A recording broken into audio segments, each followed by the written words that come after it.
Thanks everybody for being with me this morning or this evening, wherever you are. I'd just like to say a warm welcome to everybody watching online.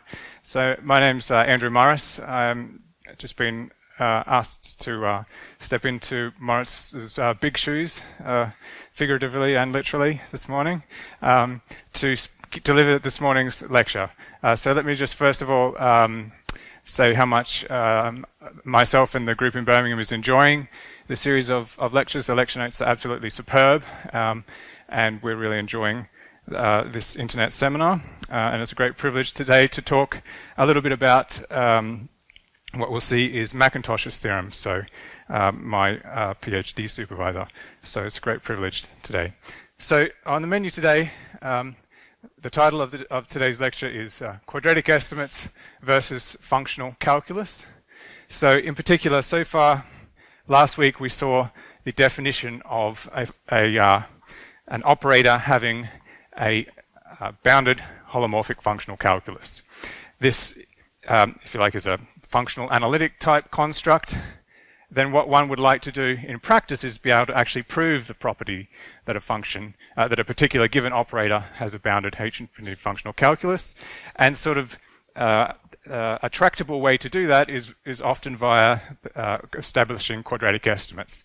In particular, quadratic estimates are estimates that interact well with things in harmonic analysis. And as you'll see when you reach the proof of the Kato problem, that is indeed the link that's made there. So today we're just going to focus on what is this relationship between having a bounded holomorphic functional calculus and so-called quadratic estimates. So we'll need to see first of all what we're talking about when we say an operator has quadratic estimates, so the definition. Then we'll just see that in the self-adjoint case everything is working. Quadratic estimates hold when we have the bounded holomorphic functional calculus.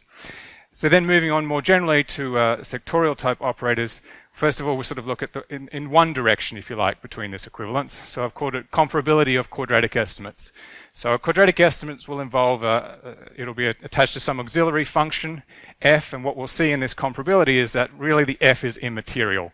That one type of quadratic estimate is analogous to another, or equivalent to another type of quadratic estimate with a different auxiliary function. So this is the comparability, and then we come full circle and we combine everything together in what is called Macintosh's theorem, which tells us that quadratic estimates hold if and only if the operator has a bounded holomorphic functional calculus. So if you like, here we have quadratic estimates if and only if we have a bounded holomorphic functional calculus.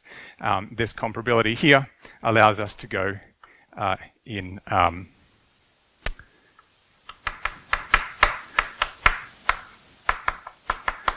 this direction here, I believe. So, to start with, let's just recall the exact setup that we'll be using. So it's quite similar to everything so far. So H, as always, will denote Hilbert space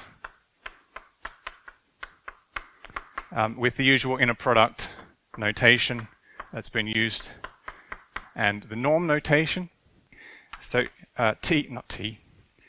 L is going to denote an injective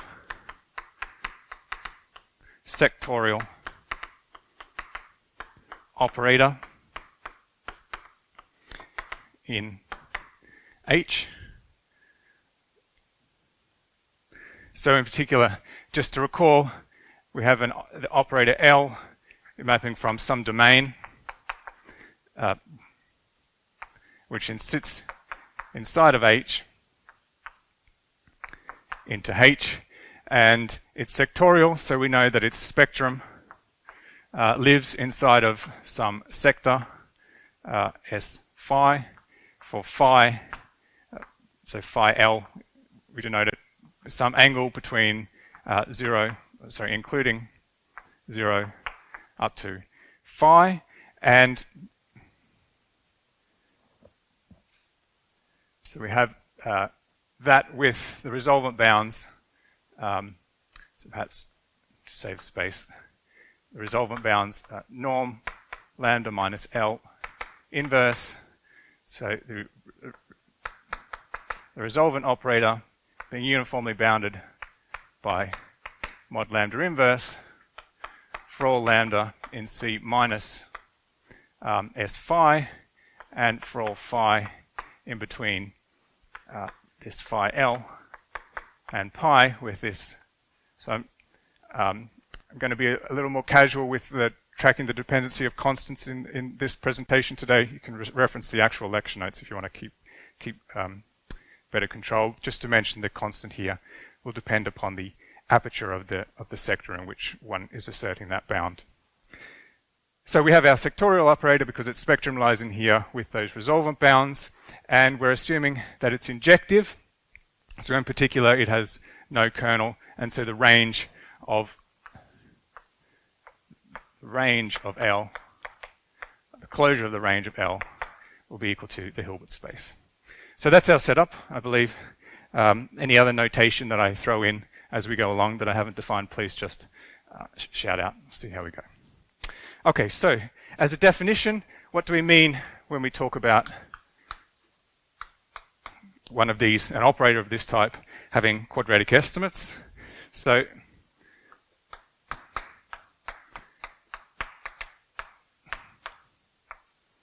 here I'm interested in functions in this H0 infinity class of the sector. So H infinity, of course, meaning that it's bounded and holomorphic, and the 0 there to denote that although this function doesn't have compact support, it has got some decay at the origin and some decay at infinity on the sector. And just to avoid useless arguments, we're going to assume that it's not identically equal to 0. And the phi, I should say, of course, belongs to the angle for which we have the sectoriality. Phi L, strictly bigger than that, strictly less than pi. Okay, so that's the context. So now we say that our operator L, as above, has quadratic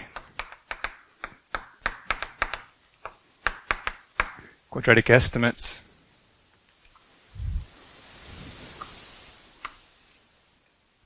and I'll just put in brackets with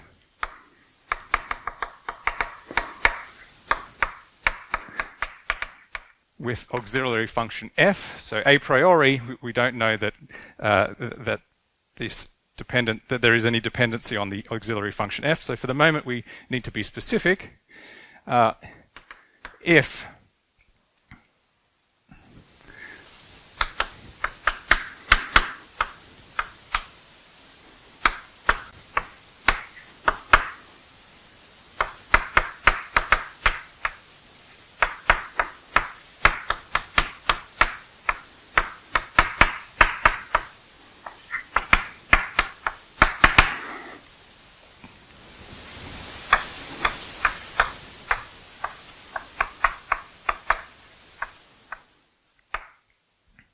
so we're asserting the existence of some positive finite constant, capital C, for which this quadratic type norm here, and hence the name quadratic estimates, is bounded both above and below. So in fact, it gives us an equivalent norm, because it's for all u on the Hilbert space. Just as a reminder, because we're injective, that means it's equivalent to saying for all u on the closure of the range.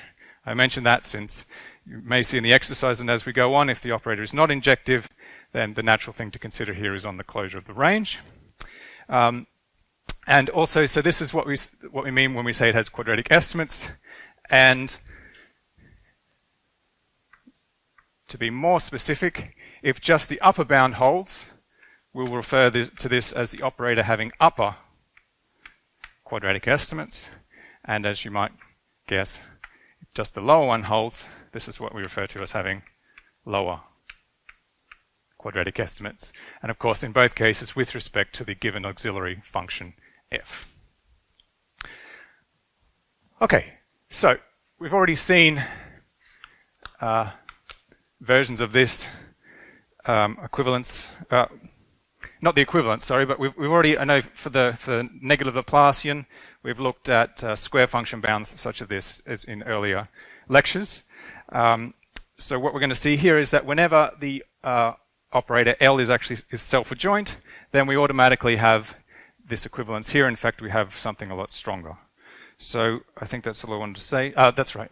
So 8.3, this is Lemma. I'm going to try to keep the numbers as we go along. As above, right? So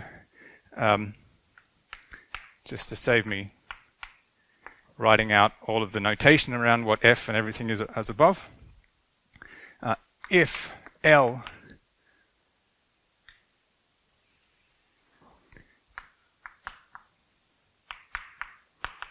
okay, so if L happens to be self-adjoint, then in fact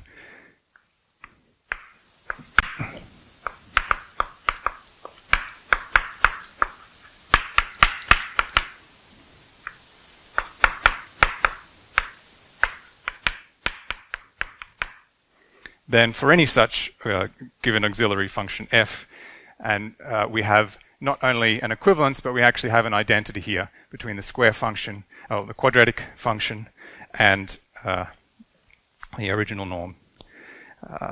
Where, okay, c, again, some finite positive constant, the value of which we will see come out in the proof that we'll write down just now. Okay, so for the proof, we're going to recall, so let's recall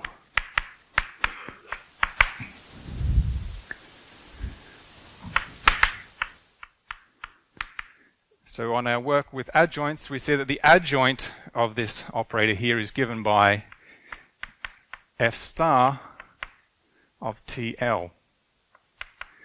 So in particular, because the operator is self-adjoint, I can get rid of the star here. Remembering that f star of z is the function defined by replacing z with its conjugate and then conjugating the whole thing. Okay, so the adjoint, so this star means the adjoint of this operator here. This means the function f star applied to, using the functional calculus, of L, or TL, on the right-hand side. So we've seen that in an earlier lecture, so we can use that for free. So I'm just going to start with my, so I'm interested in showing this, so I start with the left-hand side.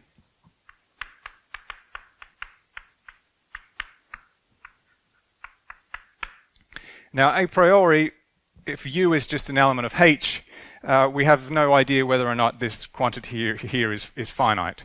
It's well defined, however, because this is a non-negative quantity inside of the integral. Okay, so monotone convergence theorem tells us that we can write this as a limit of the integral of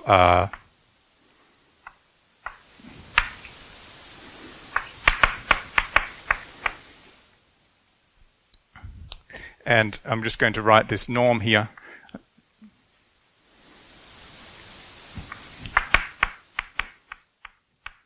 So the norm squared is just the inner product of the thing with itself, like this. Is there anything else I missed?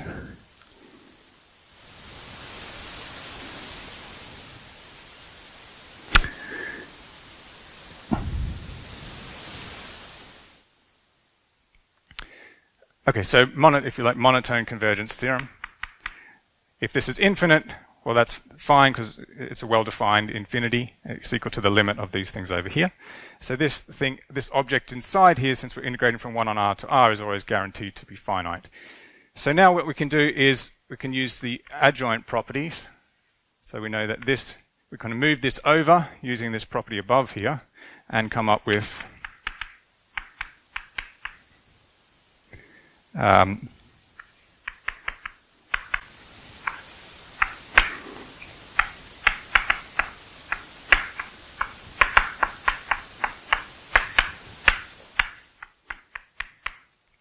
so all I did was move it over, but of course we recalled this at the very beginning, that the adjoint of f of TL is nothing other than this thing here. So why don't I just go ahead and pop that in here. So this is now f star of TL.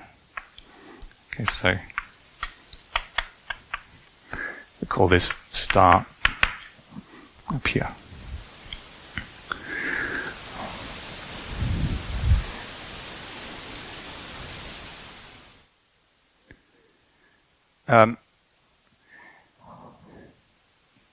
So now at this point, perhaps I don't want to squeeze that in there.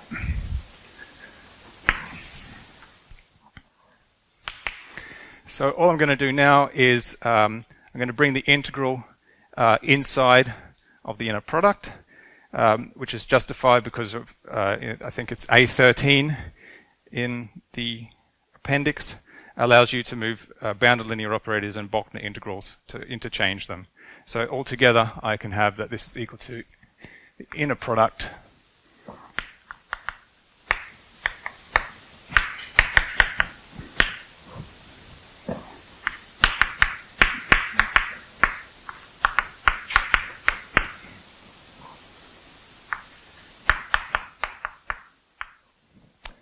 like so. And again, thinking about continuity products, continuity properties of inner products allows us to justify moving the limit inside the inner product as well. Altogether now, we recognize this as the improper sort of integral that arises in the Calderon reproducing formula.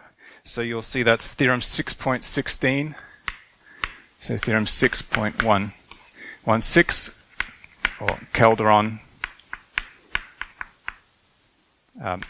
reproducing formula tells us that this thing here is equal to the integral from 0 to infinity of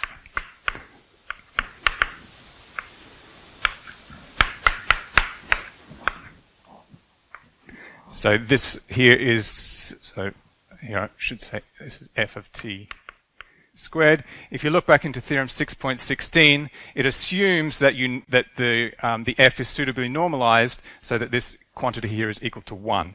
In this case, we haven't assumed any normalization, so you just run through the same arguments and you'll see that rather than having 1 as they're doing there, you'll pick up this constant in that side of that theorem there. So altogether, we end up with, so this is the c that I said would come out in the proof, and so then we end up with, of course, cu comma u, which is precisely what we wanted to have. Okay, and you notice I've not lost anything in any of these points, so that's an equality. So for self-adjoint operators, that's the end of the story. Quadratic estimates for any auxiliary function will always hold. I should say, any questions? Any questions as we go along, I think are okay to ask as well. So please shout out. Okay, so that covers the first 2 points on this afternoon's menu. So now I want to move on to comparability of quadratic estimates. So for that, I'm going to state this as a lemma. I'm going to jump straight to, it is lemma 8.5 in the actual lecture notes.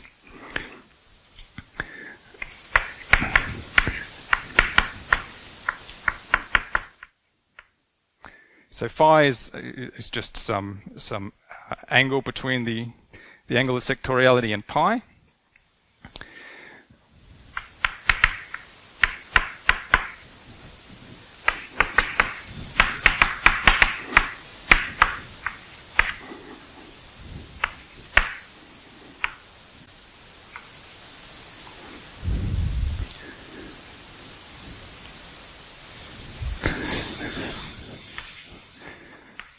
All right, momentarily forgot how to draw zeta. So zeta is in L1 of this with respect to this measure.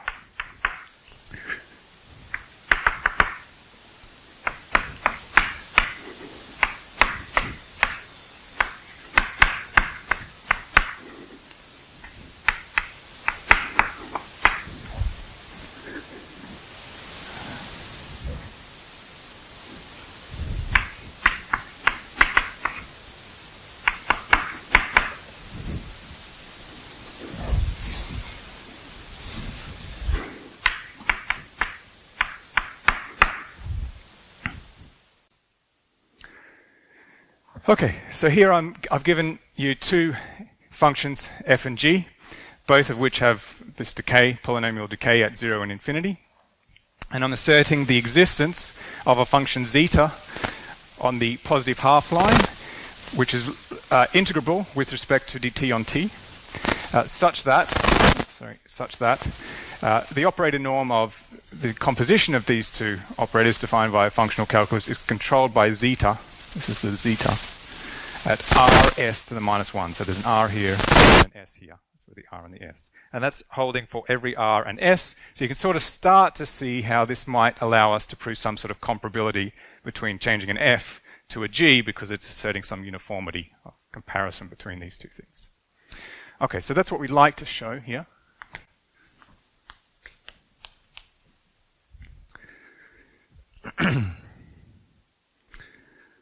So we go ahead and we just start bounding the thing, right? So, oops, sorry.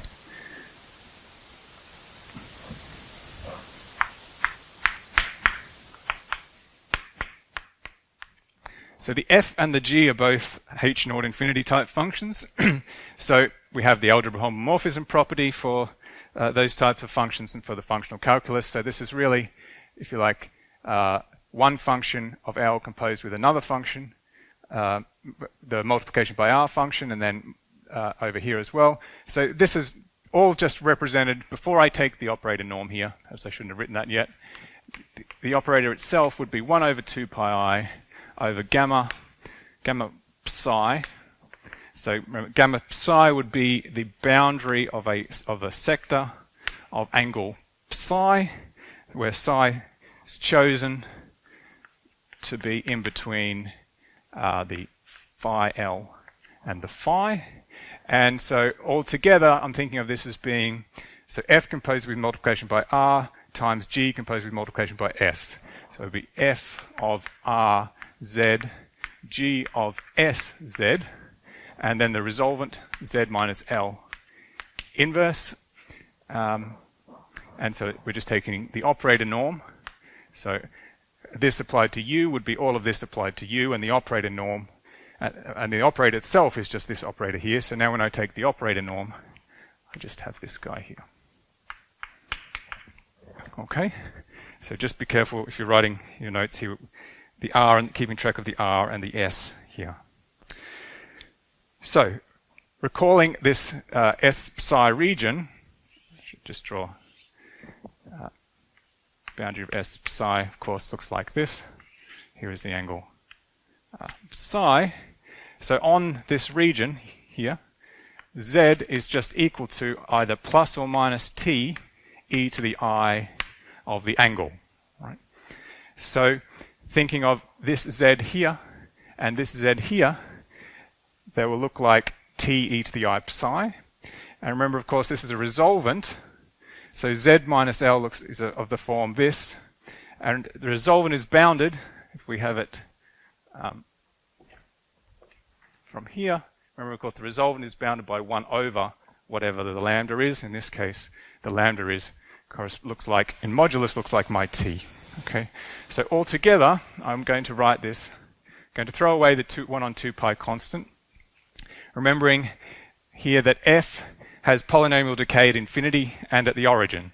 So there's some constants that we can control its decay by, so I'm going to introduce those here. So in particular, let's write it as, so I'm going to do RT to the alpha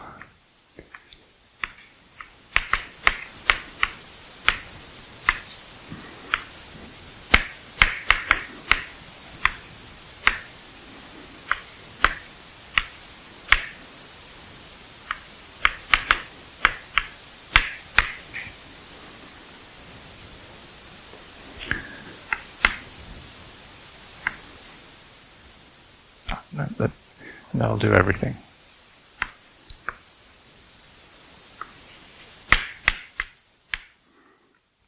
Okay, so just a word about my notation. This wedge here I'm using to denote the minimum of the quantities on the left and right hand side.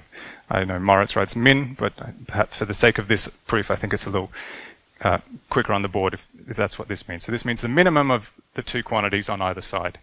Looking at this function here, remember it's f of rz, and z, of course, is t e to the I psi. So this function here has, I'm saying it near the origin, it's bounded by rz to the alpha 1.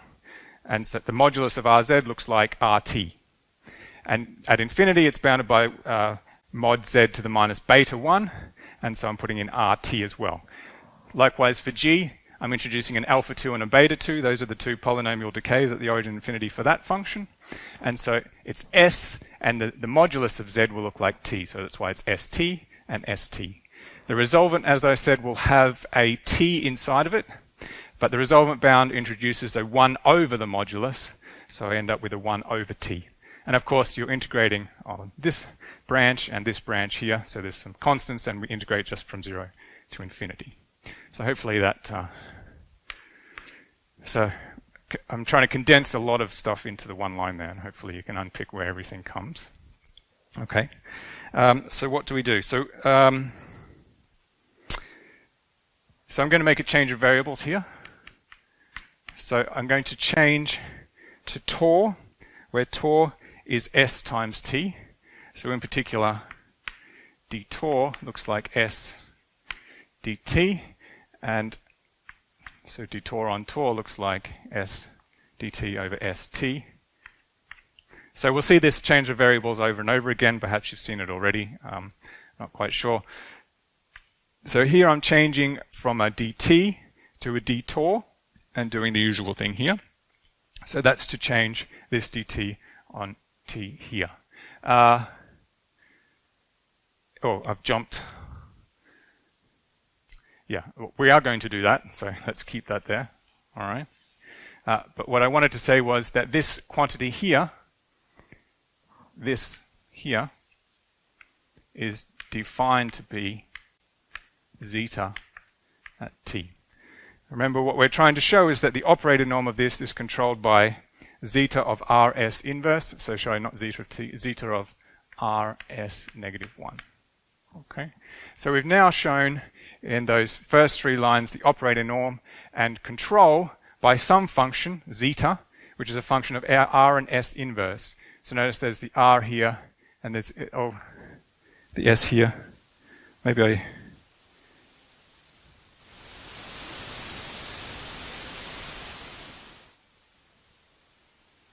Oh, so I was right the first time around. So let's do the change of variables that I was doing, right? So integral from 0 to infinity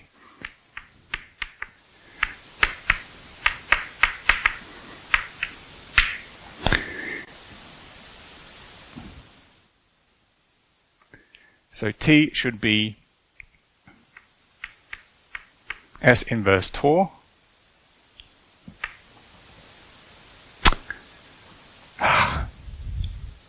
Where's my eraser?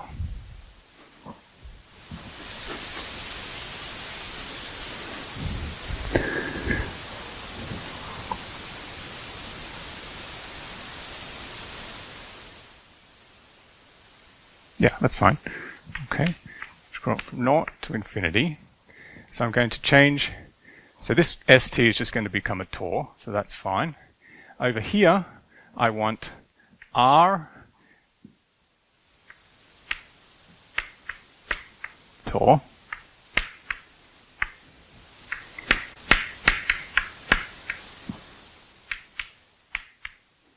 Okay, so RT becomes RS inverse Tor using this transformation.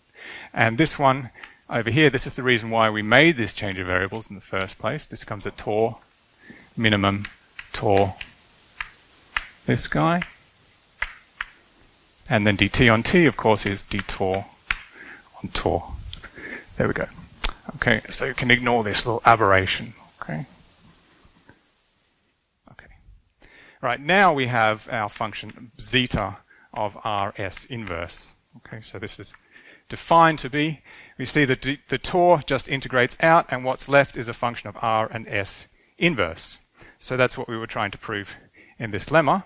The only thing I'm left to prove now, and this is where I was jumping to, I need to prove that this so defined function zeta is integrable when I integrate it dt over t.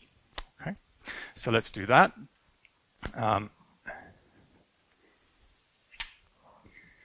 And so for here, let's think if I'm integrating from 0 to infinity of zeta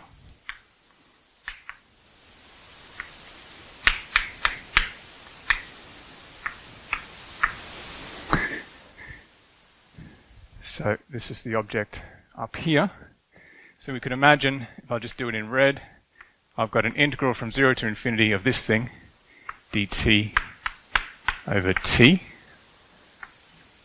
like so.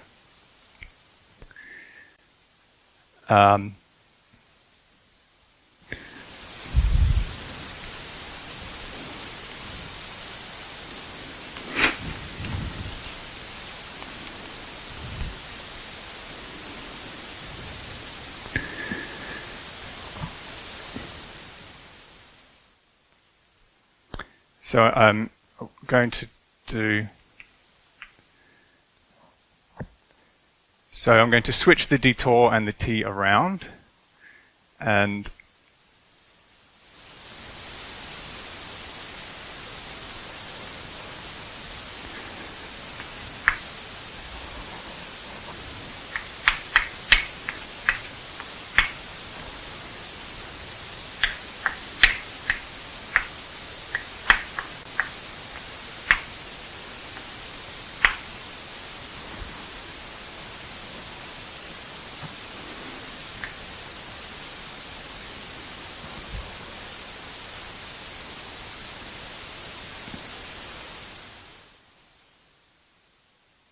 great.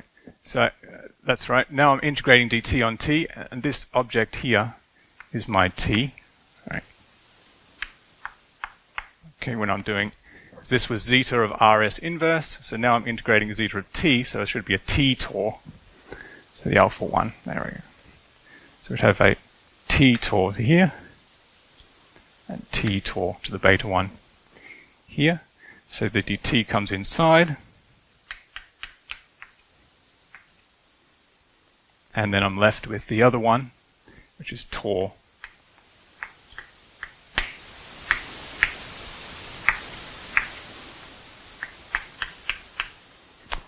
Detour on tor. Okay. So we're basically in business now. So I just need to do another change of variables. I'd like to turn this one into something I can integrate. So I let rho be tor, t times tor. And of course it's a dt integral. So d rho looks like tor dt, so d rho looks like dt on t. So writing this one inside, I get the integral from 0 to infinity of rho alpha 1 min rho beta 1 d tor on tor. That's independent now, d rho on rho, beg your pardon. D rho on rho, which is now independent of the other integral. So I have an integral from 0 to infinity of the other fellow, tor d alpha 2, like so. Okay, so now I'm happy, since this is an integral d rho on rho of the minimum of rho to some power alpha, and I've dropped my minus signs. Presumably I've dropped them all the way along. All the betas should be minuses. So this, of course, is an integrable thing. Both of these are integral. So this is finite, as we wish to show. Okay, and so we see here the utility of having this decay at the origin and infinity. This is precisely what one needs in order to control these objects. Nothing more, nothing less. Okay, that's the first lemma. And the second lemma I wanted to prove, I wanted to make a remark first, actually. Perhaps orange is a good color.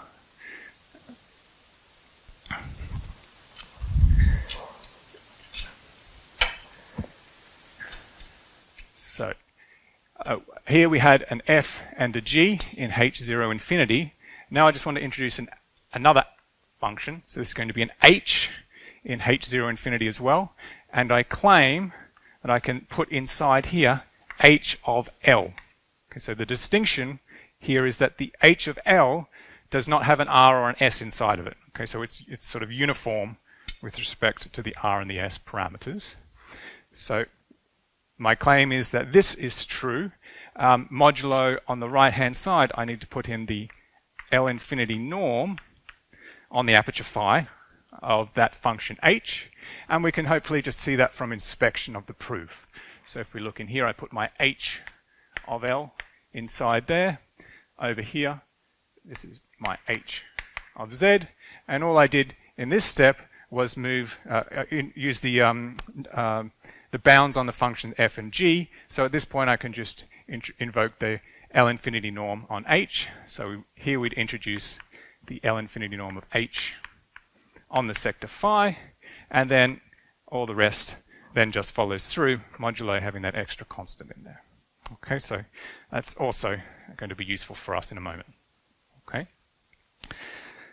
So now the second and final lemma before I can prove my comparability, and this is 8.7. Did I get the other one? Yeah, right. That was 8.3.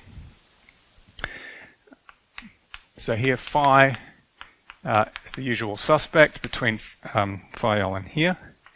I'll have an f, a g in H0.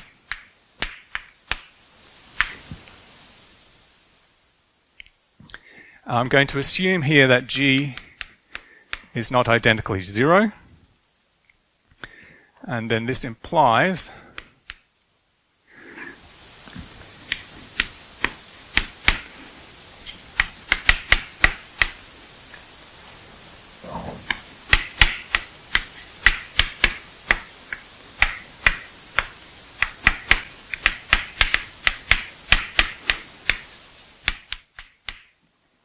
so if you could you could call this a preliminary comparability result for quadratic estimates. And of course, this is for all u in H in the Hilbert space.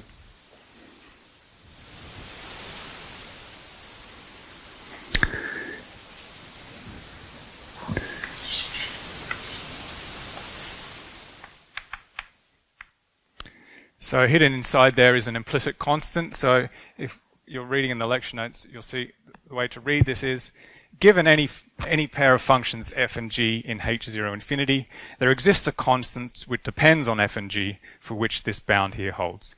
And in fact, you can even say more than that. It depends not just on f and g, it depends on the exponents for which, it depends on the exponents in their polynomial decay at the origin at infinity.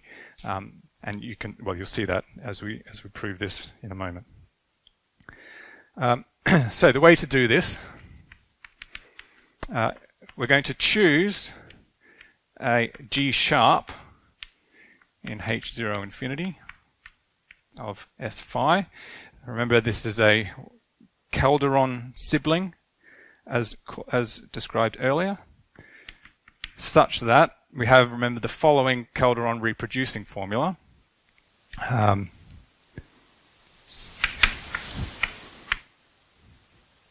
I just want to get it in convenient order. So if you're copying this down, leave some space because I want to manipulate this in a minute.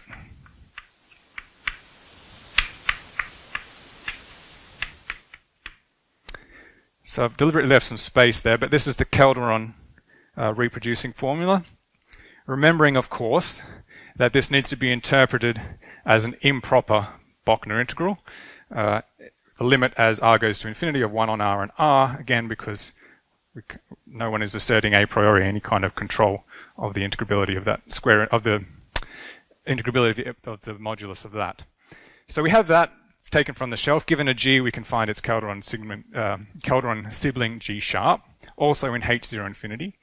And now what I'm going to do is I'm going to apply the operator f of SL to the left-hand side, which of course is equal to applying it to the right-hand side.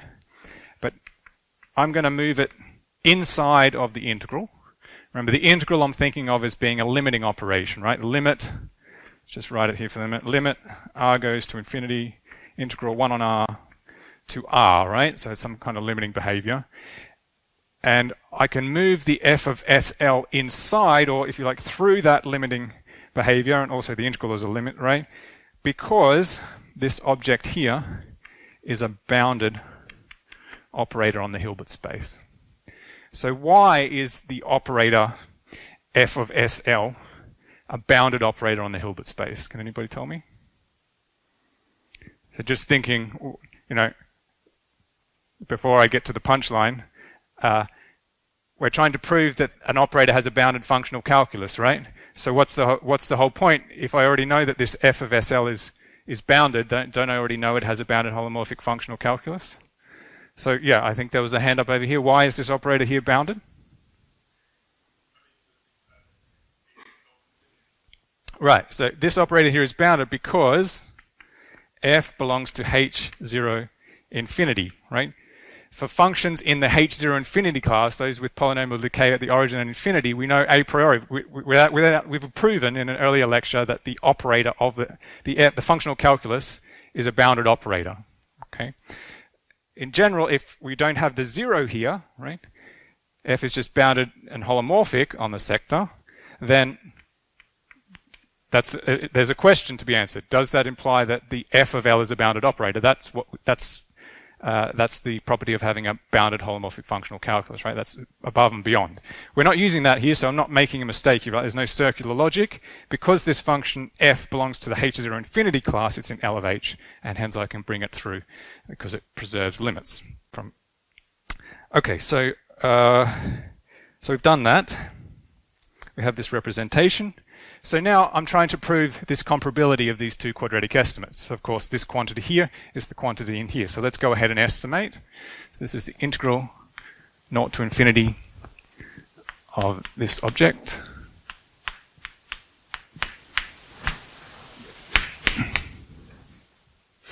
This is an identity. So here I'm going to do the norm. Maybe I could do it over here in red. The norm of this thing, of course, is the norm of this thing. And now I'm just going to do the norm of the integrals less than the integral of the norm. That's fine for the Bochner integral. So I need to introduce an inequality. Integral 0 to infinity of, and notice there's a square here. Right? So we've got to be careful with our powers. So norm squared equals norm squared. I bring the norm in, I can't bring the square in, right? So the square has to stay there. So that's bracket is for that. So the integral 0 to infinity of the norm of f of SL, everything I have over there. G sharp, G, U, right? And then I just did the very thing I said that we can't do. So I bring the norm in, dt over t, right? That square still sits there on the outer part, and then we have ds over s. Okay, so norm of the integrals less than integral of the norm, just a property of Bochner integration. So over here now, I'm going to envisage square brackets sitting around this being applied to this thing. And using Lemma 8.5, which you can see up the top there, I have a bound for this composition of operators in terms of a function zeta of s and t inverse. Here we're using r and s, now we're using s and t. Okay, so it says this is less than or equal to. What does it say? It says that operator norm is bounded by zeta of, so r and s becomes s and t, so s t inverse, like that. And then I just have whatever follows.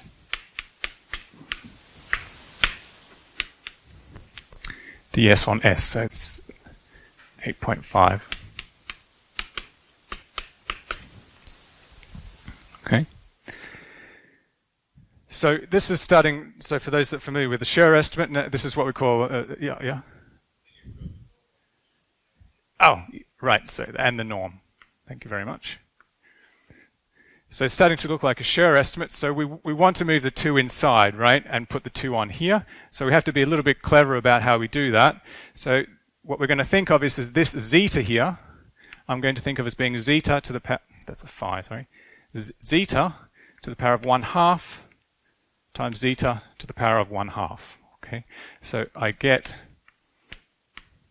so here I'm going to do, it's nothing other than Cauchy-Schwarz.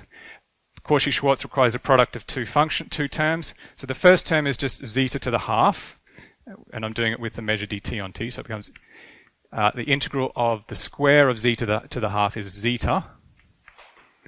Everyone okay?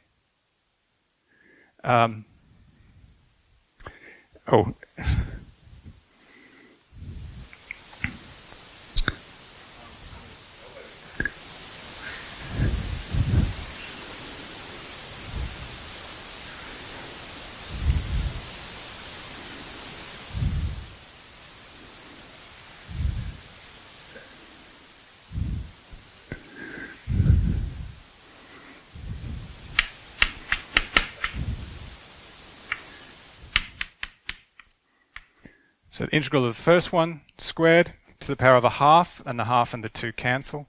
Integral of the second one squared, well, that will be another zeta.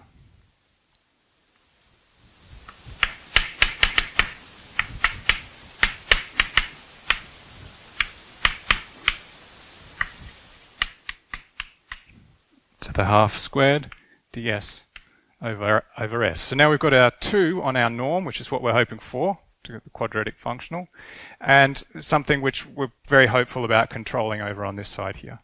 So for this one, I'm going to let Tor be s times t inverse, and let's just check. So d Tor with respect to t now, well, it's not quite the same as we have before because it's the t to the minus 1 here.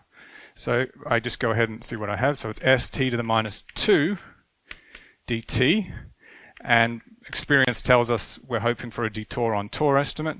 So Tor is s t inverse.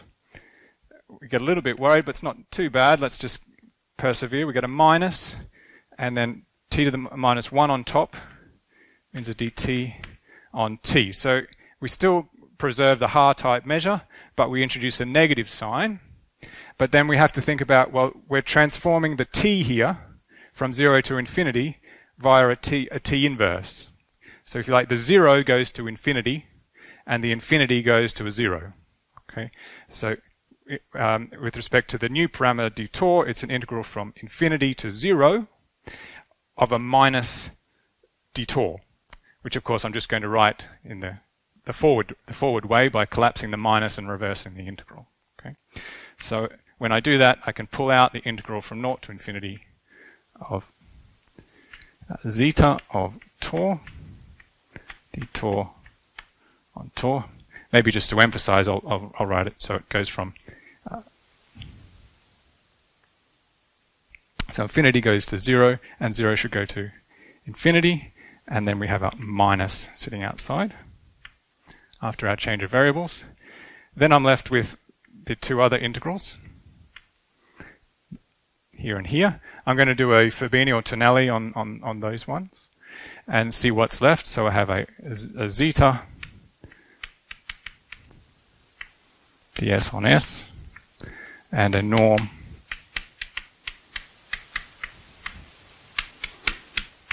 okay. And so we're in business here again, and I claim doing another transformation, which perhaps I think since we've seen enough times, this can also be collapsed into the same way, and you get in fact the same term. So you get integral 0 to infinity of zeta of Tor d Tor on Tor squared, so another change of variables, times by the quantity we wanted on the right hand side.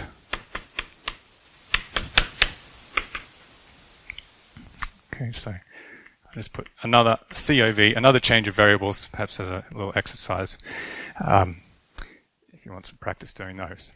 So what we've shown in this Lemma 8.7 is I give you any f with polynomial decayed at the origin infinity, holomorphic, I can control its quadratic norm by the quadratic norm of any other g. So this is comparability.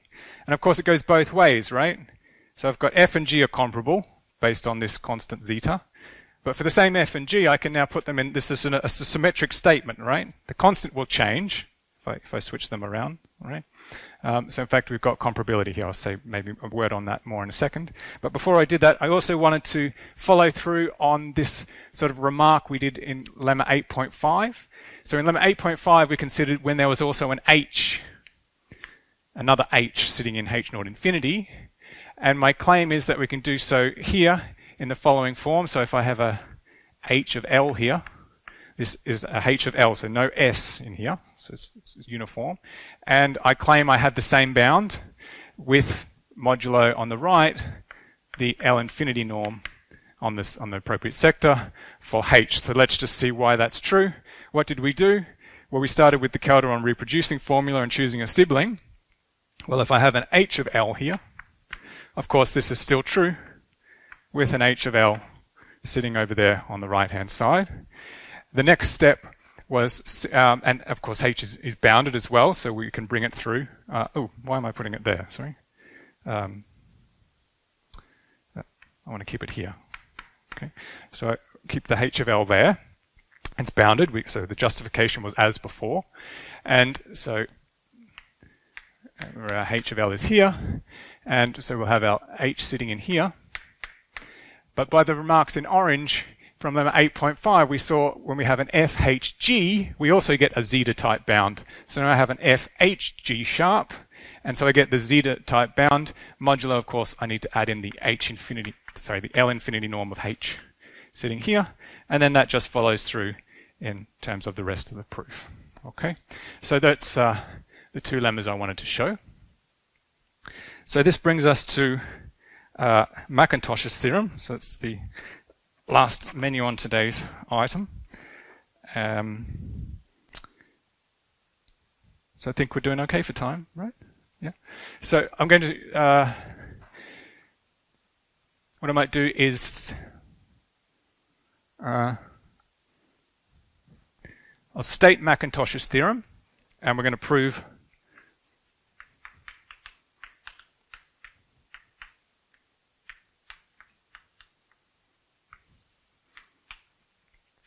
one direction, and then we'll have a break and we'll prove the other direction. Just to say the direction we're going to prove, that's what we've been working so hard to do on that board there. So basically, it's nothing to it at this point. Okay, so Macintosh's theorem says the following are equivalent. Okay, so TFAE, the following are equivalent.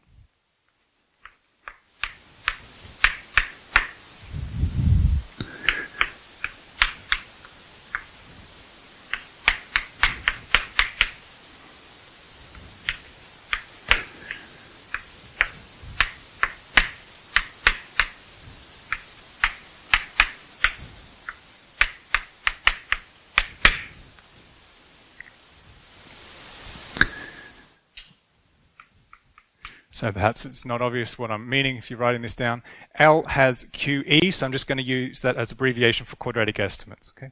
L has quadratic estimates for some auxiliary function f in h0 infinity of s phi. And I want to be careful. It's very specifically not the zero function. Okay, so we want to exclude the zero function. You might think to yourself, what would a quadratic estimate look like if f was identically equal to 0? Why might I exclude it here? So if L has a quadratic estimate for such an f and for some angle phi, so there's a very specific f at a very specific angle, that is equivalent to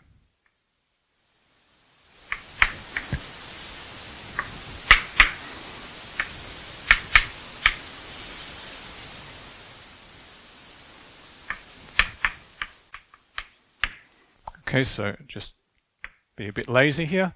L has quadratic estimates for all f auxiliary functions and all angles phi. So knowing that we have this equivalence for some f tells us that we have it for every single f and every single angle. Okay, so if you like, the f that I know I have the quadratic estimates for is kind of immaterial. Okay, within the class h0 infinity, we can just talk about having quadratic estimates, period. We don't have to talk about quadratic estimates with respect to some auxiliary f. Okay, once we prove this. Okay. So we have C. And just to stick with the lecture notes terminology, L has a bounded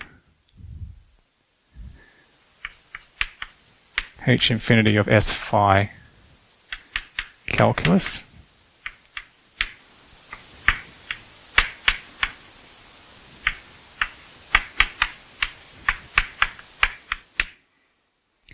So it has so at the moment, having a bounded h infinity calculus is specified with respect to some angle phi.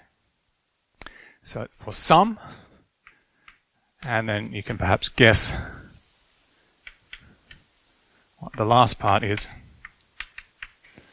there.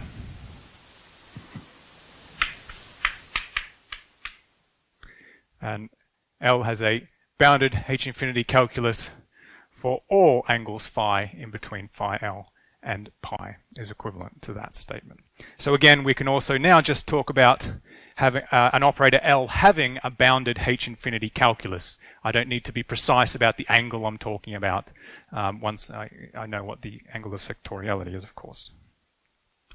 Okay, so we've got I don't know, maybe 75% of the work done here. So let's start with A implies B. So A tells us we have quadratic estimates for some auxiliary F and some specific angle phi. Now recall, and I made this point a bit earlier, but let's maybe just make it again quickly.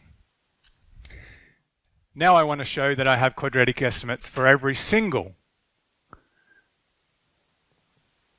auxiliary function, not just the specified one.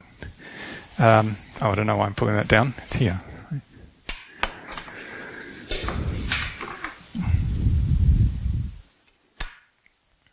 So we have this result here. So it tells us that this quadratic norm is bounded below by this quadratic norm, modulo some constant. But now, this is true for any f and for any g. So it means that this, in fact, improves to an equivalence, right? Because I have it for f and g with some constant.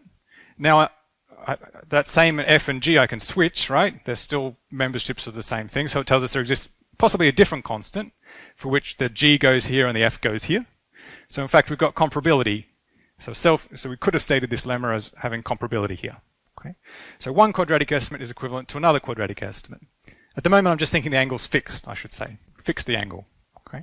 So for a fixed angle, we have this. So if one of them, if the auxiliary function given satisfies quadratic estimates, well, this quadratic norm is equivalent to any other quadratic norm. So therefore, the g must also have quadratic estimates. So for a fixed angle, right, we see quadratic estimates for some f tells us we have it for all f. So A implies B here. Notice that f and g can be interchanged in Lemma 8.7. So that's the first point. Tells us that for a given angle, all of them are the same. And now what about when we have different angles, right? So well, suppose I have f in the class with an s phi, and I have g in the class with an s phi, let's say tilde.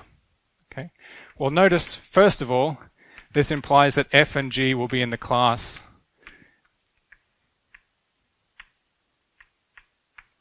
they will be certainly h0 infinity on the sector with angle given by the minimum of phi and phi tilde, right? If a function's holomorphic on a sector of angle phi, then you make the minimum of phi and phi tilde is either the same or smaller.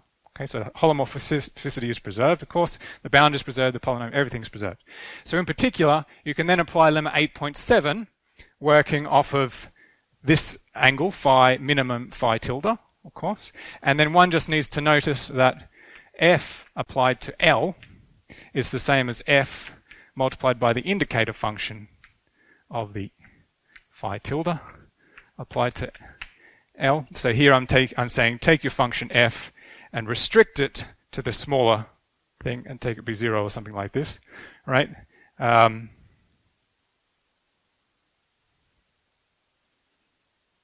I had thought that was okay, but now it's not holomorphic.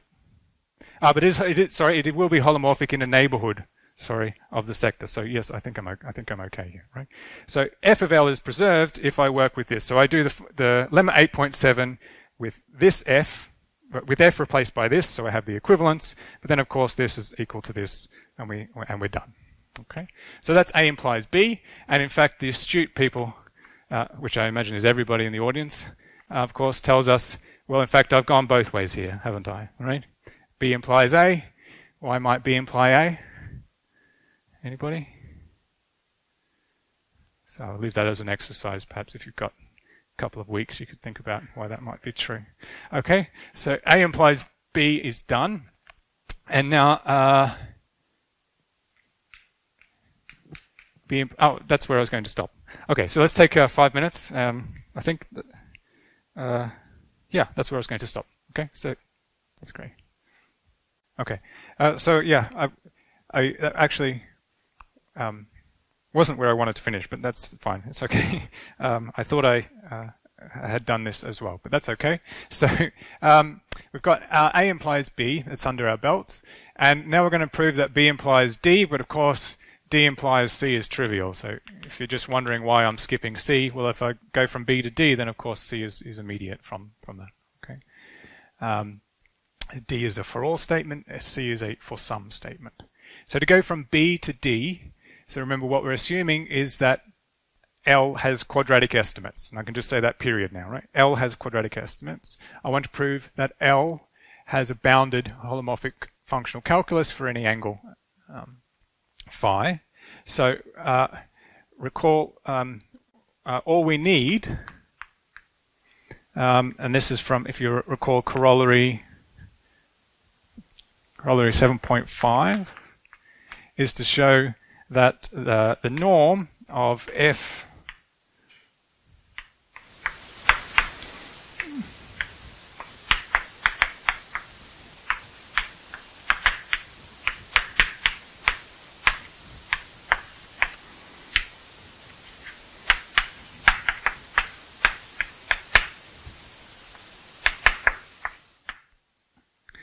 So you may be looking at that wondering, well, isn't what am I using a corollary for here?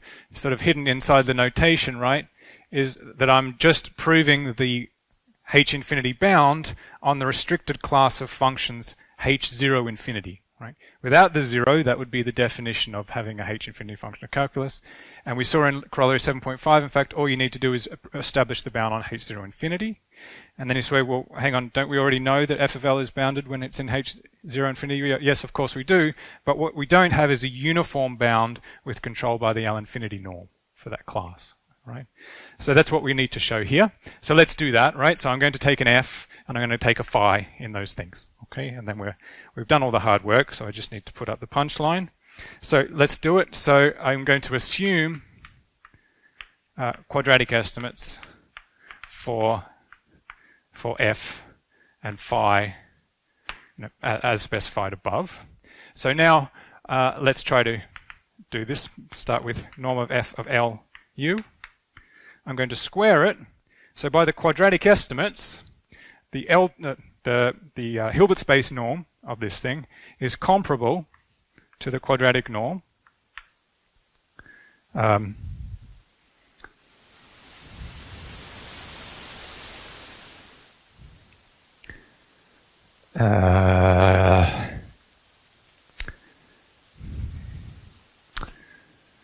What to do?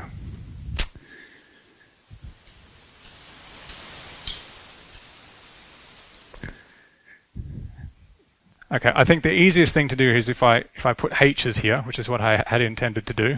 Okay, all right, and let's just leave it like that. Okay, so I put in blue the changes I'm making. All right, so I'm trying to prove this for an arbitrary h, right, and I'm assuming quadratic estimates for f. Okay. So I want to prove that this operator norm here is uniformly bounded by the L infinity norm of h. So I apologize. Hopefully those are quick changes in your notes. So now I'm going to use the quadratic estimates for the given auxiliary function, right? So it tells me the norm of anything is equivalent to the quadratic norm of that thing. So f of t L, h of L. Okay. So this is the, if you like, the lower quadratic estimate here applied to h of Lu. It's just an element in the space. Okay, so there's the lower quadratic estimate, tells me that. Now, and this is the reason why we've kept this lemma 8.7, and remember it told us that for any auxiliary f and any h which is in h0 infinity, we had this comparability here. So this is precisely why we proved that. So this is less than or equal to the integral from 0 to infinity of, well, it tells us I can put any g that I want on the right-hand side here, any auxiliary function that I like. And the auxiliary function I'm going to choose is the f again, right? So if you like, this is lemma 8.7 with G, if you like, replaced by F, right? Over here I have an F, an H, and a G. I have complete flexibility around how I choose those, so I'm just going to choose the G to be my F. Okay, so F and H is controlled by just an F, so that's what I have here. F and an H just controlled by F. And now we're back to a quadratic norm.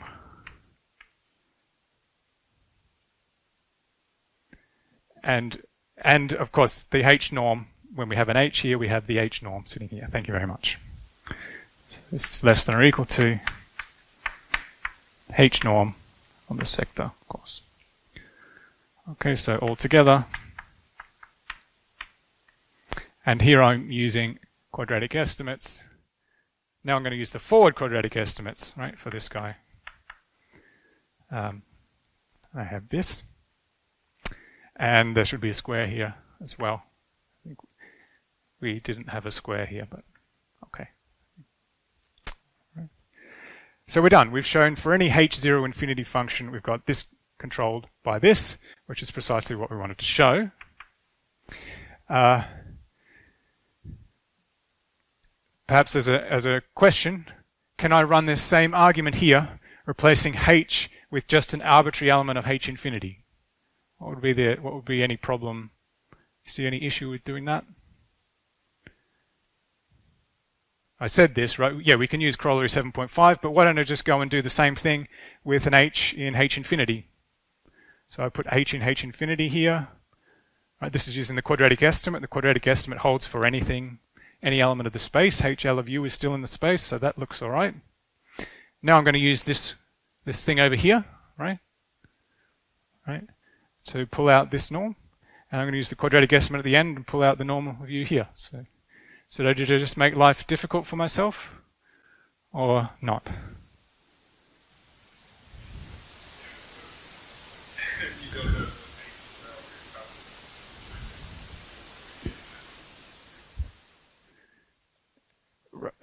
Right, remember 8.7 was stated for an H in H0 infinity, and that was this property where we had to bring in the H, right? So the short answer is 8.7 needs a H0 infinity function, okay? So yeah, we haven't made life unnecessarily difficult, it was necessary. So this is not really an end of the proof, of course, is it?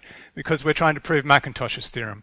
And so there's just one step, and unfortunately the one step is the whole rest of the lecture, okay?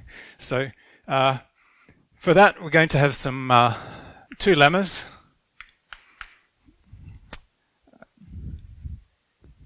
So maybe if you're just to complete the argument here we're going to now prove that D implies, or in fact here I have C implies A. Is that right? Yeah, okay, so we've got A to B, B to D if you like, or C, and then now we're going C to A, so that'll take us around full circle. Okay, so this is to do. Once we have that, Macintosh's theorem is complete. So to prove C implies A, I'm going to prove two lemmas. The first one is lemma 8.8 in the lecture notes. So I'm just going to abbreviate this.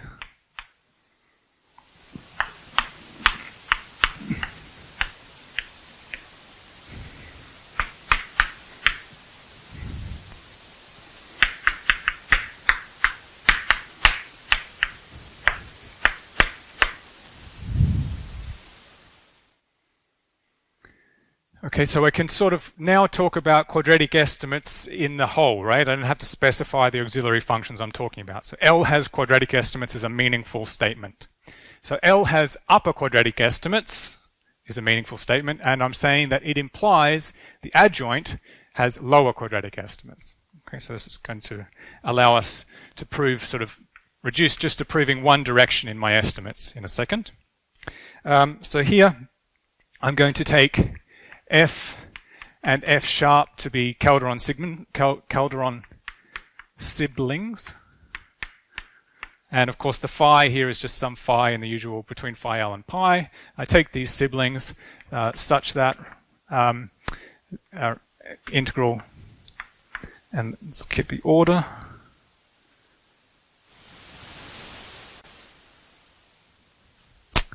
Right.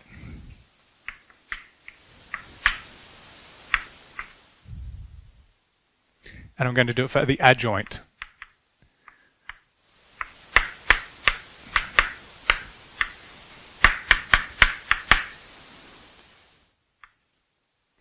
So for all u in H, I have this suitably interpreted improper Bochner integral representation.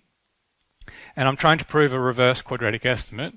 So the norm of u squared I would get by taking the inner product of u with u. So I'm taking the inner product of left-hand side with u and moving things around with the inner product, which we've done a number of times. So I think I can just jump straight to this representation.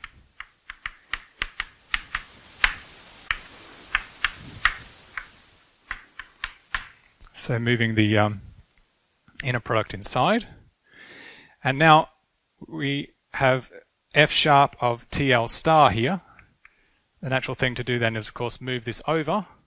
So L is not equal to L star. Remember, in the first example, lemma we did, I could move it over and L was just L, right? But now we've got to keep track of the L star, right? Because it's not self-adjoint. So when I do that, what will we have? We'll have f of TL star. So this becomes f sharp.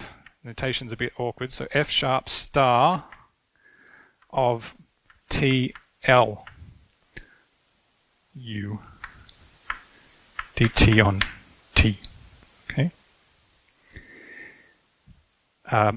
Right, so we've seen that before. So this is now just, if you like, Cauchy-Schwarz inequality here. We're going to write this as norm of this one, integral of the first one squared to the half, and likewise for the other one.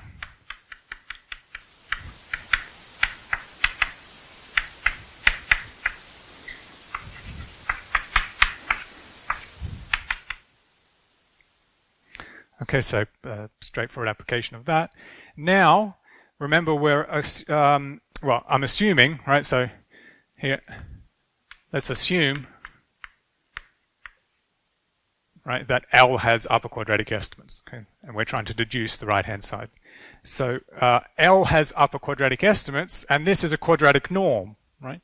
We've got our F, which is in H0 infinity, or F sharp, which is in H0 infinity. F sharp star is just the function given by conjugating with the Z and then taking another function. So this is still an H0 infinity function. And we know that quadratic estimates are comparable, right? So we know that for any such thing, this is comparable to the norm of u, the norm of u, okay? So norm of u squared is less than or equal to norm of u over here. So I divide both sides by the norm of u, in which case this disappears and this disappears. So dividing by the norm of u, I have this.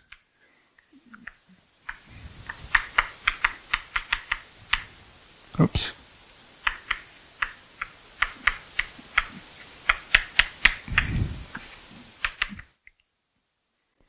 All to the half, and of course I can square, and then I get the lower quadratic estimate.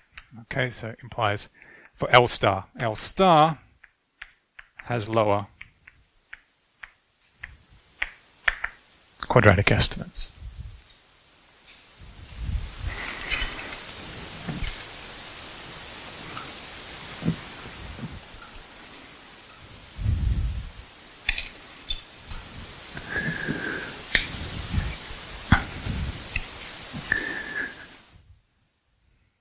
Okay, so the last lemma that we need, this would be lemma 8.9. And this is known as the unconditionality.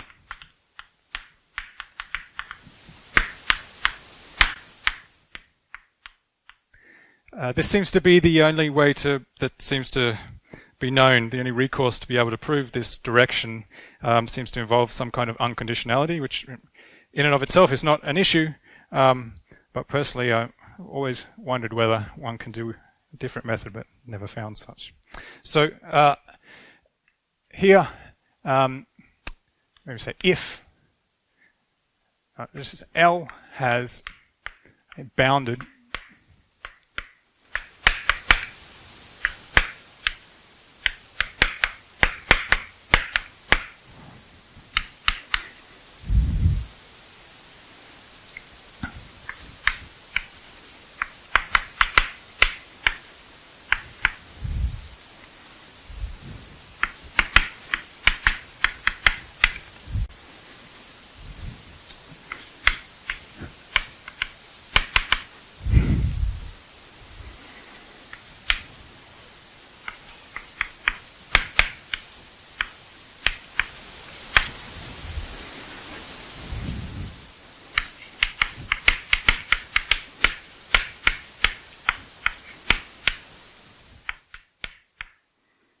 So a bit of notation to get out of the way, but it's actually not as scary as it perhaps might look. First instance.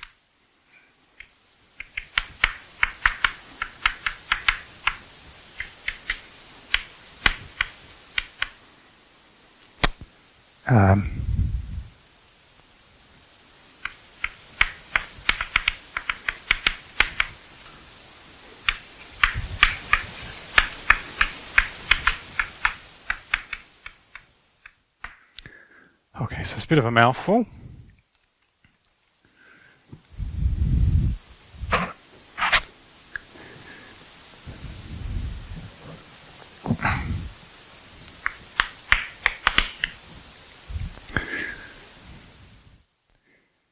So what it's saying, now I'm assuming that L has a bounded H infinity calculus,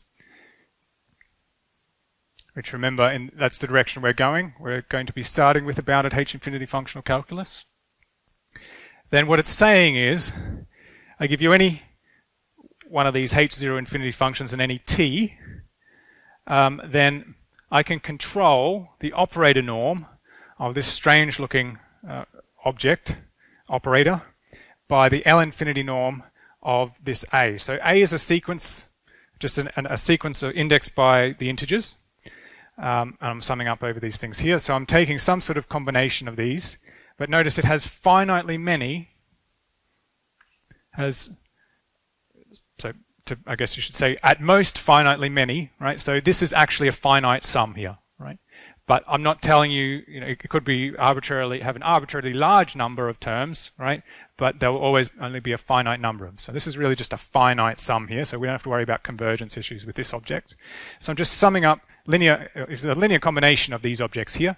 And notice this is f at t 2 to the j L. So this is sort of discretization going on in here. What we'll see is we'll discretize the quadratic estimate in order to get the result at the end. That's sort of the utility of this result. So the proof is actually not too bad.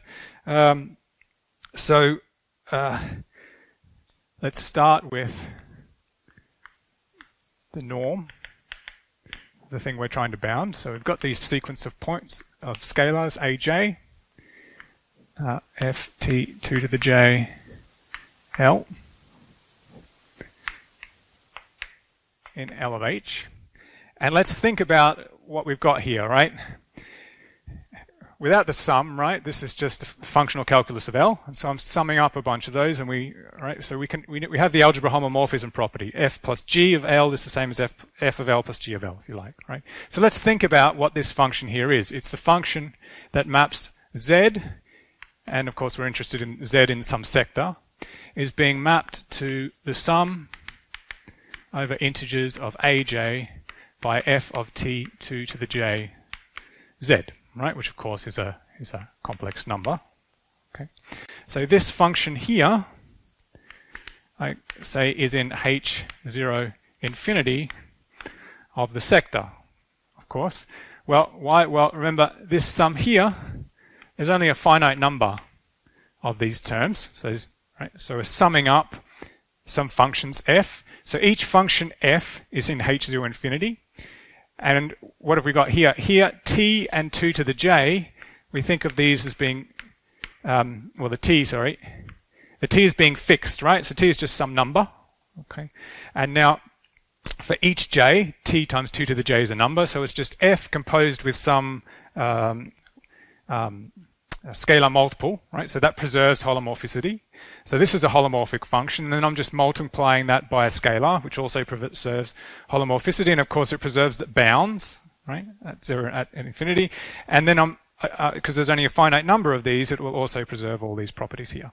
Okay, so sort of by inspection, we see that this is an H0 infinity. In fact, I don't even need it to be in H0 infinity, do I?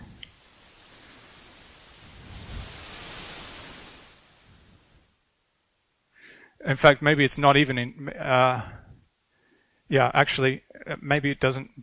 Well, let's not say what we don't need. It's a bounded holomorphic function. That's all I'm claiming. Let's forget about the polynomial bounds, right? We know from corollary 7.5 that, holomorphic functional calculus is equivalent to having it on H0 infinity, but we have the holomorphic functional calculus on H infinity. So all I need is this. Okay, so that's even easier to see by inspection. So by the holomorphic boundedness of the holomorphic functional calculus, this is bounded by a nice uniform bound times the norm of this function, the L infinity norm of this thing. So let's write that as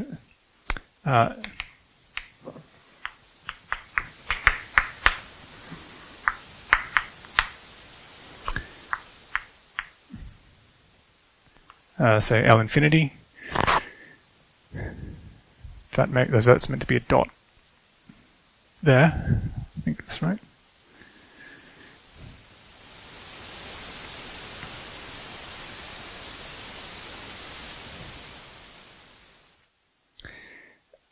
So this is in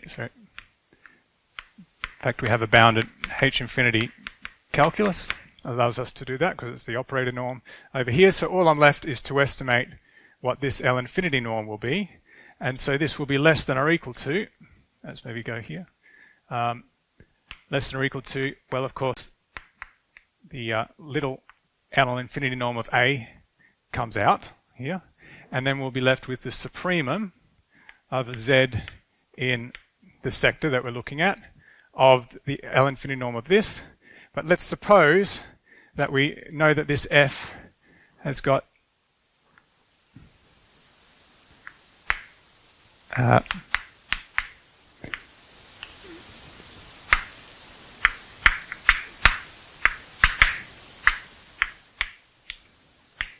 and let's put a little squiggle inside of here. Okay, so my function F, the function F has polynomial decay at the origin and infinity, and let's call the polynomial decay at infinity and the origin S and minus S. Okay, so like the alphas or betas that we were using earlier. So it's bounded by the L infinity norm of this is bounded by the sup of Z in the sector of this at Z, which is this one, and the minimum with minus S. Okay. And what? And I'm still summing over J, right.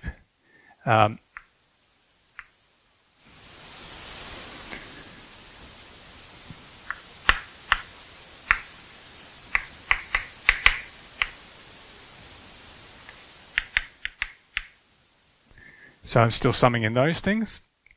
And remember, what we're trying to show is just to prove this thing over here. So we've already got the L infinity bound. So if I call this I of Z, okay, it suffices to prove that the sup in Z of I of Z, is finite. Okay, because if the sup in Z of this thing is finite, then we're done. Okay, so that's all we need to prove. So for this, let's just make this little notification. So for each Z, there's going to exist a unique, so we call it J of Z, integer. So J of Z, integer, such that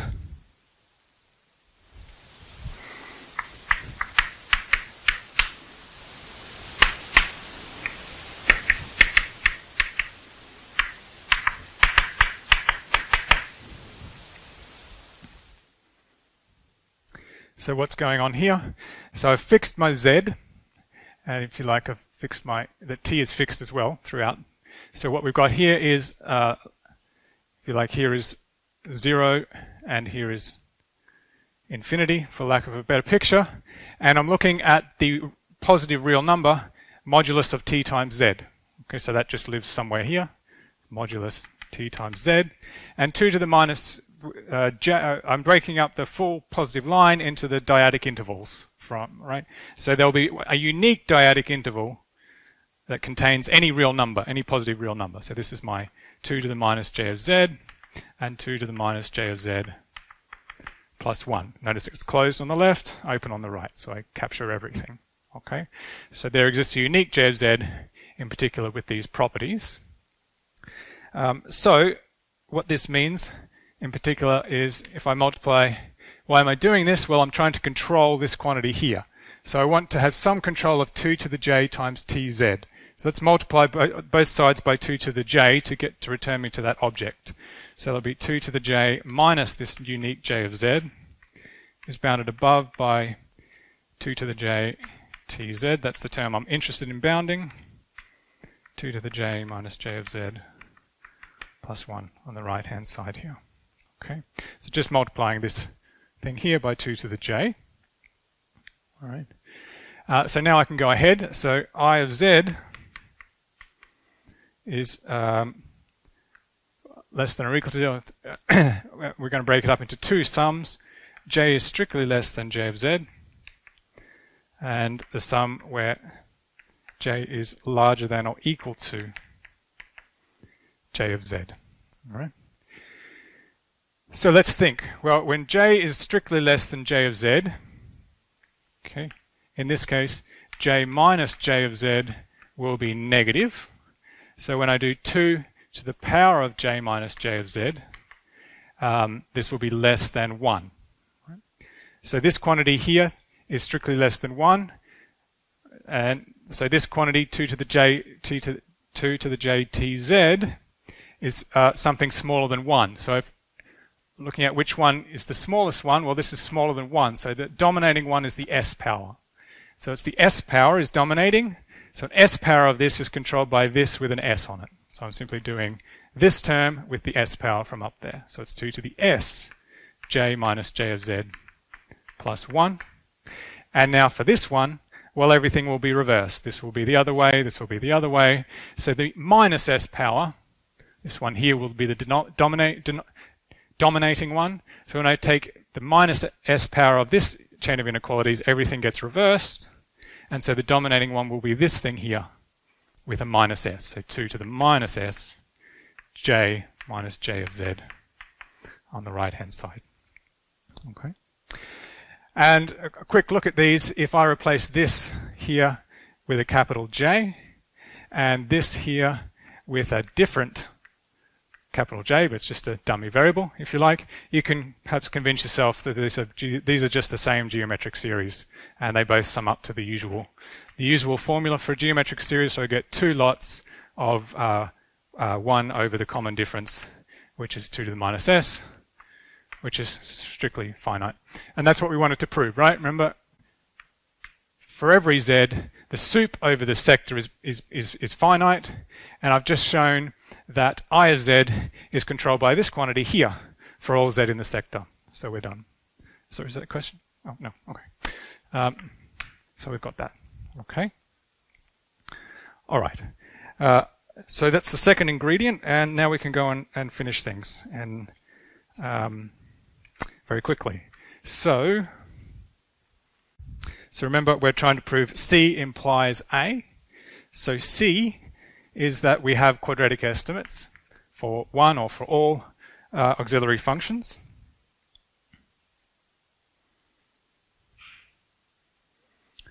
Okay, so C implies A is where we are. So C, just recall, L has a bounded H infinity functional calculus for some angle. And so I'm going to let F belong to H naught infinity of S phi. Do I need to finish in the next couple of minutes, or just do this? Okay. So I've got bounded. So I need to get the quadratic estimates. So let's just go ahead and do it. So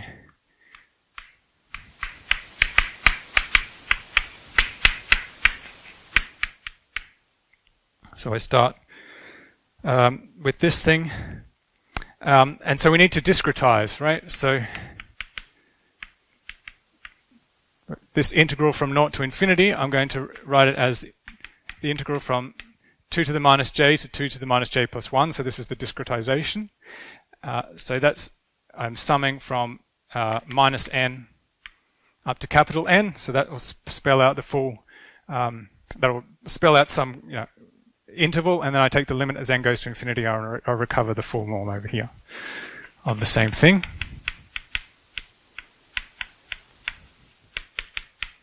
Like such. Okay. And so now I'm going to change variables here. So it will be, again, a limit, n goes to infinity.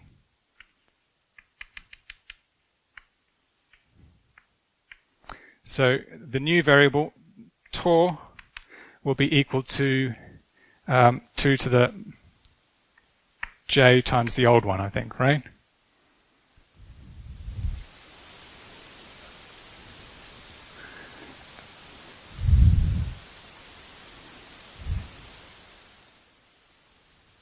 Are you sure? Well, I guess it depends what we're talking about, right? So my tor is going to be this, right? So now when this becomes, in my mind, f of 2 to the j tor L u squared d tor over tor, okay? So I make this transformation here. 2 to the minus this interval here gets scaled and becomes integral from 1 to 2, okay? So then, of course, you could call this t. It doesn't matter. The point here is that now let's call this, not that, sorry. Call this object here. I'll get there, right? Let's write it out again. So equals, I want to bring the integral out. That's what I'm trying to do. N goes to infinity of the integral from 1 to 2 of this sum, which of course I can do because it's a finite sum. And let's get rid of tor and replace it with t now, right? Okay. And so I'm going to call this thing inside, I'm going to call this, let's say, double I of n, because we had a capital I before. And so it suffices to prove that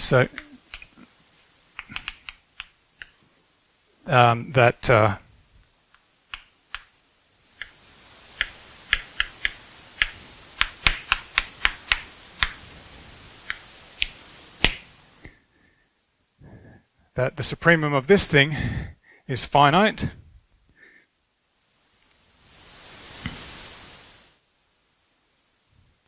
Right? If this regardless of what n is, this is a finite number, well then it will come outside of the integral, and then I'm left with the integral from 1 to 2 of dt on t. We're normally scared of integrating dt on t, but here we're not, because we're just integrating from 1 to 2. We're avoiding 0 and we're avoiding infinity. Okay? So this is uniformly bounded, so this is just a constant that gets pulled out. The limit disappears because there's no n dependency, and I end up with a number. Okay?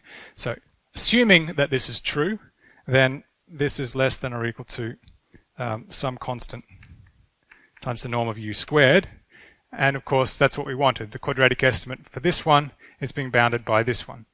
So in particular, that gives us, and so I'll just say this part, this tells us that L has forward quadratic estimates, right? Upper bound for this quadratic norm. But now we could run the same argument for L star, right? Because we know if L has a bounded H infinity functional calculus, so does L star.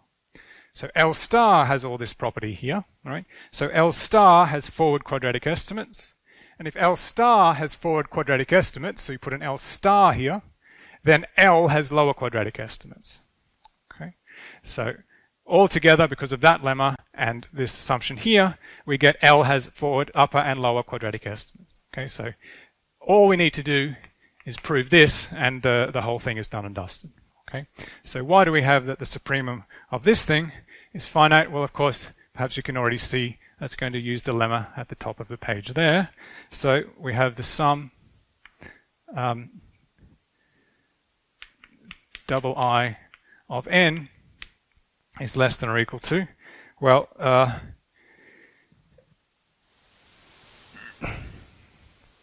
it's the norm of sum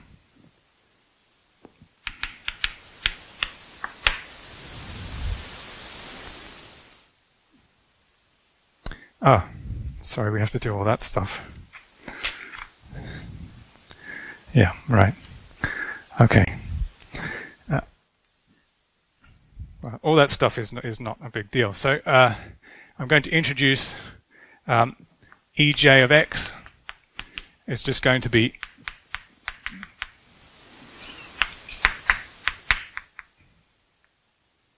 okay. So this is a function defined for real numbers.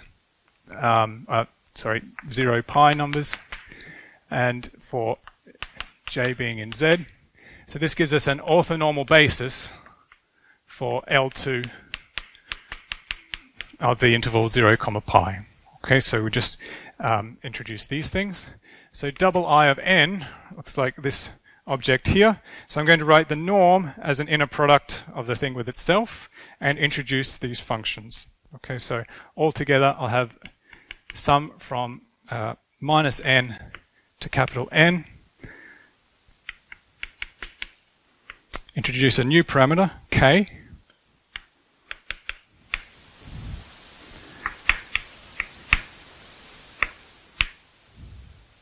And this is of S.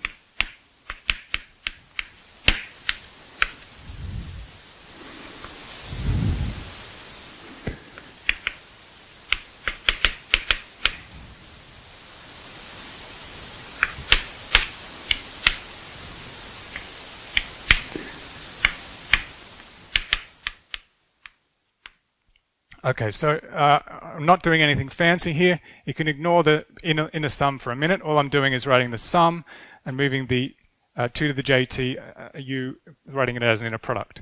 Now this is an orthonormal basis, so this integral here will only recover something which is non-zero when j is equal to k. Right? So the only thing that I'm adding is when j equals k. When j equals k, well, this k is then equal to j, and we recover the thing we started with. Okay, so this thing here is equal to delta ij. It's all jk. Sorry, delta jk. So what I'm going to do is just move everything inside. So the integral is going to become all the way out. Ej is going to go on the left. Ek is going to go on the right-hand side of the inner product.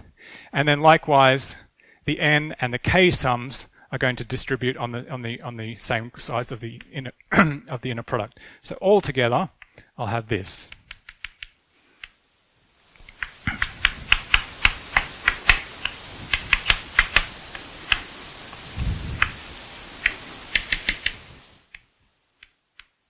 Remembering, of course, it's a sesquilinear form, so that's why the conjugate ek bar is sitting there. It comes over without a conjugate.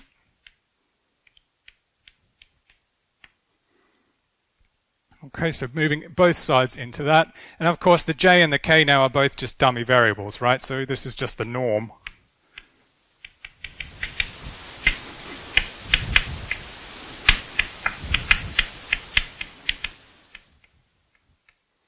Apply it to this thing. And now, remember, the lemma we have above tells us this is in exactly the right form. We've got f of 2 to the jtl. That's the discretized thing. And what we had to have was an L infinity sequence, which was 0, finitely, at most a finite number of times, right? So that's precisely what this will be, right? Because this will be 0. Well, we could think of this as coming from an A, which is 0, when j is strictly bigger than mod j is strictly bigger than n. Okay, so this is of the right type, right? Think regarding this as an L infinity sequence, right? We have this by Lemma 8.9. And I believe that's what we had to show. So yes, the supremum over all n integers of this quantity will be bounded by this, where these implicit constants are independent of n. And so that's the proof. Okay, yes. Oh, yeah, what happened to my integral over S? Thank you. So the integral should have come all the way out, so let's pop them here. Integral, and it's just 0 to pi of a ds sitting inside here. Integral 0 to pi of a ds. And then, of course, everything just collapses. The integral 0 to pi of ds is equal to pi. Right? So it's all just gets absorbed inside there.